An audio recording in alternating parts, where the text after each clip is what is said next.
வாங்க வாங்க வாங்க வாங்க எல்லாத்துக்கும் முட்டையை சைட் டிஷ்ஷாக வச்சு சாப்பிட்றவங்களா நீங்கள்? அப்போ ஜாலி தான். நல்ல காரசாரமாக முட்டை வேப்பிடு எப்படி பண்ணுறதுன்னு பார்க்கலாம். யாரெல்லாம் முட்டை பொரியலை சைடாக வைக்காமல் மெயினாக சாப்பாட்லேயே என்ன மாதிரி பிசைஞ்சு சாப்பிடுவீங்கன்னு சொல்லுங்கள் பார்ப்போம். இதுக்கு டக்கராக ஒரு மசாலா ரெடி பண்ணிக்கலாம். மிக்ஸி ஜாரில் 1 டீஸ்பூன் தனியா, 2 டீஸ்பூன் காஷ்மீரி மிளகாய் தூள், 1/2 டீஸ்பூன் சீரகம், மிளகு, சின்ன துண்டு புளியை எண்ணெயில் வறுத்துட்டு சேர்த்துருக்கேன்.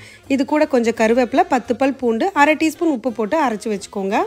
இப்போ நல்ல ஒரு அகலமான கடாயில் 1/2 கரண்டி எண்ணெய் ஊற்றிக்கோங்க. எண்ணெய் சூடானதும் 5 முட்டைகளை உடச்சி ஊற்றுங்க. இதுக்கு மேலே மஞ்சத்தூள், மிளகாய்த்தூள், உப்பு சேர்த்துக்கோங்க. கீழ்ப்பக்கம் நல்லா ஃப்ரை ஆனதும் லைட்டாக ஸ்கிராம்பிள் பண்ணிக்கோங்க. அப்போ கொஞ்சம் பெரிய பெரிய பீசஸாக கிடைக்கும். ஸ்கிராம்பிள் பண்ணிவிட்டு தனியாக எடுத்து வச்சுருங்க. இப்போ அதே கடாயில் 2 டேபிள் ஸ்பூன் எண்ணெய் ஊற்றிக்கோங்க. 1/2 டீஸ்பூன் கடுகு, சீரகம், உளுந்து, கடலைப்பருப்பு, கருவேப்பிலை போட்டு தாளிச்சிட்டு இது கூடவே ஒரு பெரிய வெங்காயத்தை தூளாக கட் பண்ணி சேர்த்து வதக்கிக்கோங்க. வெங்காயம் வதங்கினதும் இப்போ அது கூட நம்ம அரைச்ச மசாலாவை சேர்த்து நல்லா வதக்கிட்டே மிக்ஸ் பண்ணி விடுங்க. நல்லா கலந்துட்டு இப்போ நம்ம அதில் வறுத்த முட்டைகளை சேர்த்து ஒரு மிக்ஸ் அடிக்க வேண்டியது தான். உப்பு கடைசியாக செக் பண்ணிக்கோங்க.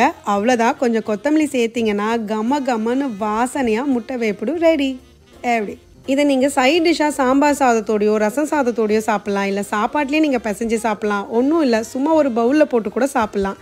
ஆனால் யாரெல்லாம் முட்டை லவர்ஸ்னு மட்டும் கமெண்ட்ஸில் சொல்லிடுங்க. தரா